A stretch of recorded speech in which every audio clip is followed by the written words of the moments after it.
suki. Kahit may ulan, maulan, may tinda pa rin tayo mga boss. Bibili partner na Ayan o, tawilis. Binibidyo ka na naman yan. Hindi na. Ayan. Ayan o. Ayan ang cellphone. Ada. Sa mga suki ko nga pala kahapon na hindi ko nabigyan ng isdang libre. Ayun siya na kayo, medyo kulang ang budget natin kaya ilan lang nabibigyan ko. Sunod na lang kayo bibigyan ko ulit.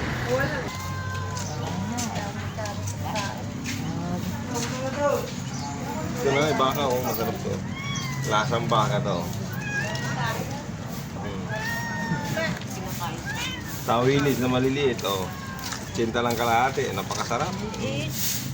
Ito masarap na tawilis, hindi mo anuhan eh. Sarap kasi hindi napagapa. Yan lang, batilya sa tawilis na maliliit.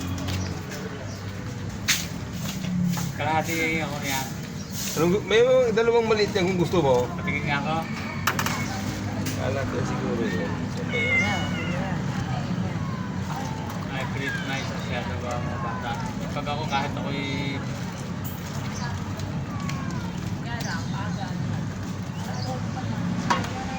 Kung gusto mo, isang malaki. Ay ano. Sige, pag-ikon mo.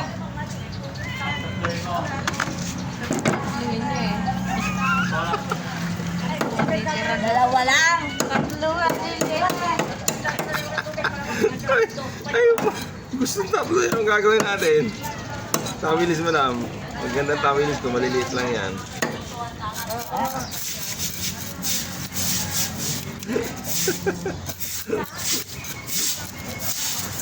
Ba yan? Sarap to ate.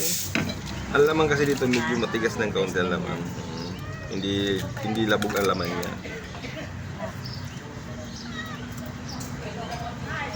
Apatin daw to eh. Yan ang laman niya. Hindi siya dorong ang laman. Medyo matigas ang laman niya.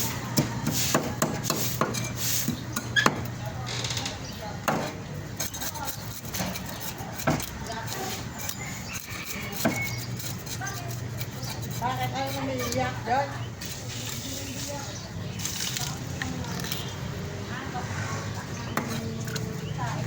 Tig-tatlon daw, sabi ni Kuya. O, di ba? Tatlo naman na yun. Bagay, sa bata. Tama yan sa bata. Napakasarap ng isda natin. Ayun, boss. Napakabili ng bitilya natin. Yan. Madalang katulog dala ng Oo, bihira lang. Yan. Sariwa, boss. sa mga magdaragat. Kilalang kilala yan. Dala yan. Dami yun. Yung bago nga lang ako dito noon, pupunta ko dyan sa Binyan. Nakakita ko yung sa amin iyak tawag nun eh. Basta ba to? Loro tawagin dito. Ang dami din. Ayaw ko lang magdala ng luro. Ang hirap linisin. Sabi ko, ano ito? Sabi ko, sabi ng tindira, ayan na lapu-lapu. Oo. Sabi niya, yan ang lapu-lapu. Masarap iskabete yan. Nagulat ako. Lapu. Luro yan eh. Ang ganda naman. Masarap ng laman niya. Lapu-lapu daw yung tawag. Ang lalaki na. Pisto ko sa tindira. Yan, boss. Ito. Malaman yun eh. Malaman na isda. Hindi ko lang alam. Puputulin ito yung ate. Ang boss. Oh.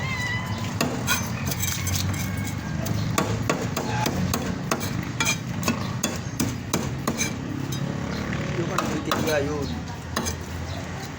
Pagaling sa resignasyon. Tagal ko rin nag-deliver sa resignasyon. Ay, yung pala ate. Hindi ko pa nadala ate. Kasi busy pa ako dito. Thank you, guys. Busy tayo sa malaking isda na to. Sa Malabon, yung bagsakan namin ng isda nun. Ayan o. Resignasyon.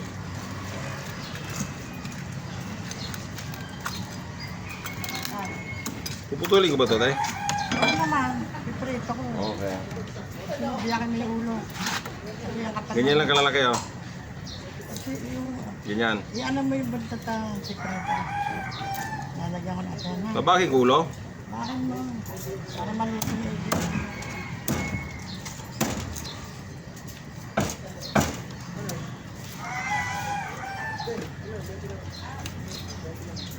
Sarap ng isda na to. yan talaga naman. Pag kurot mo talagang laman na laman na yan, oh, isdang bungot.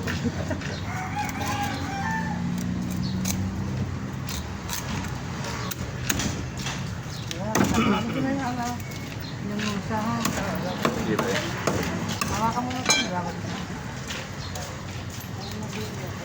Napakasarap ng isda.